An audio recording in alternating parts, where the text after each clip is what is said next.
अब देखना ये होगा कि ये सरकार अब जब काम करेगी, ये सरकार जब अब बन गई है और कैबिनेट की बैठक होगी तो घुसपैठियों पर कितना सीरियस काम किया जाएगा, सीए को लेकर कितना सीरियस काम किया जाएगा, और सबसे बड़ी बात कानून व्यवस्था, जो एक सबसे बड़ा मुद्दा इस सरकार ने बनाया था, उस कानून व्यवस्था को दुरुस्त करने के लिए क्या कदम उठाए जाएंगे। क्योंकि हमने पोस्टपोल हिंसा देखी है, अब उसको कैसे कंट्रोल करेगी भारतीय जनता पार्टी की सरकार, कैसे टीएमसी वाला मॉडल अब पूरी तरीके से विदा होगा, ये अब देखना दिलचस्प होगा। और यही सबसे बड़ी चुनौती बीजेपी की गवर्नमेंट के सामने होने जा रही है। एक बड़ा मैंडेट पश्चिम बंगाल ने उनको दिया है, अब उस बड़े मैंडेट के साथ पश्चिम बंगाल में वो बदलाव करने हैं बीजेपी को जिन बदलावों का जिक्र अपने बयानों में चुनावों से पहले बीजेपी के नेता करते आए हैं। और उसमें सबसे बड़ा या सबसे टॉप प्रायोरिटी पर अगर कुछ होगा देवेंद्र, तो वो कानून व्यवस्था होगा।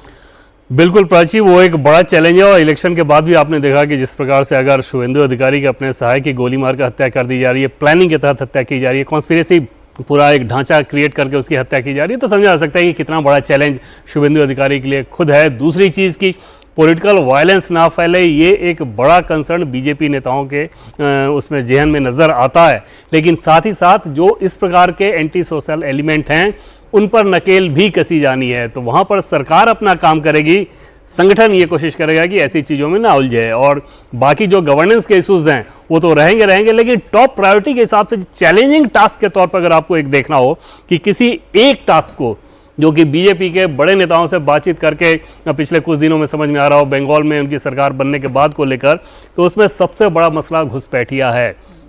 घुसपैठिया जैसे फेंसिंग जो की जानी है, क्योंकि अब तो बीजेपी की सरकार वहाँ आ गई तो जो ज़मीन का मसला होता था वो बहुत आसानी से सुलझ जाएगा। वो ज़मीन का मसला एक तरफ अपीसमेंट के लिहाज से था, तो दूसरी तरफ उस तरह के घुसपैठियों में एक इकॉनमी जुड़ गई है, और जिसके चलते वहाँ पर कहा यह जाता था कि ममता बनर्जी की जो सरकार है वो ज़मीन जो देना है केंद्र सरकार को वो नहीं दे रही थी।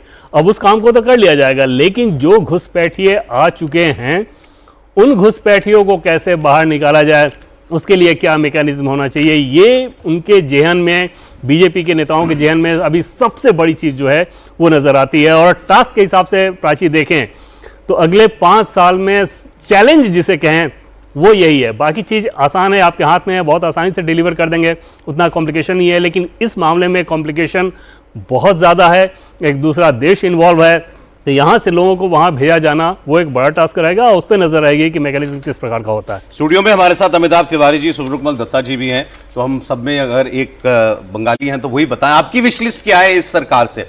मतलब ये जो छोटे मोटे योजनाओं वाले काम होते हैं ये तो कोई भी सरकार आएगी वो करेगी, आयुष्मान योजना लाना, सीए की बात करना, ये बातें घोषणा पत्र में भी है और बाद में उनको दोहराया भी है बीजेपी ने।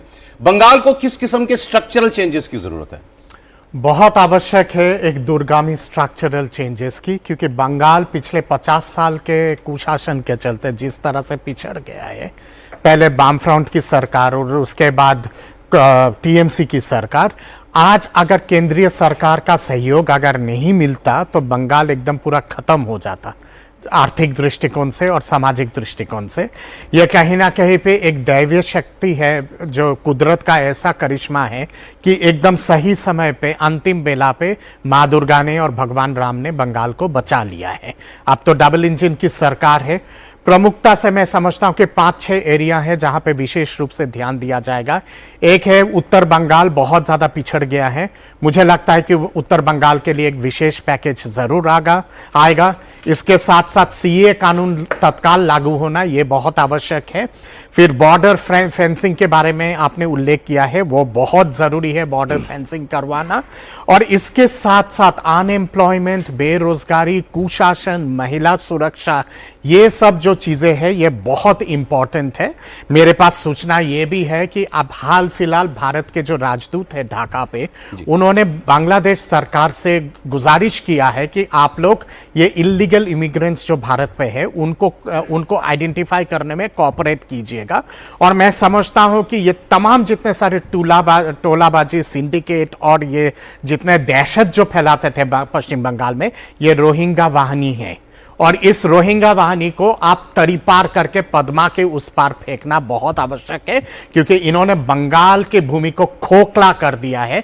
और केवल बंगाल के लिए नहीं, पूरे पूर्वोत्तर के लिए, पूरे भारत के लिए यह बहुत बड़ा चुनौती है, ये रोहिंग्या वाहिनी। और इनको तरी पार करके सबसे पहले मैं समझता हूं कि सबसे इंपॉर्टेंट टास्क ये रहेगा, और ये बहुत ही जटिल और पेचीदा भी रहेगा।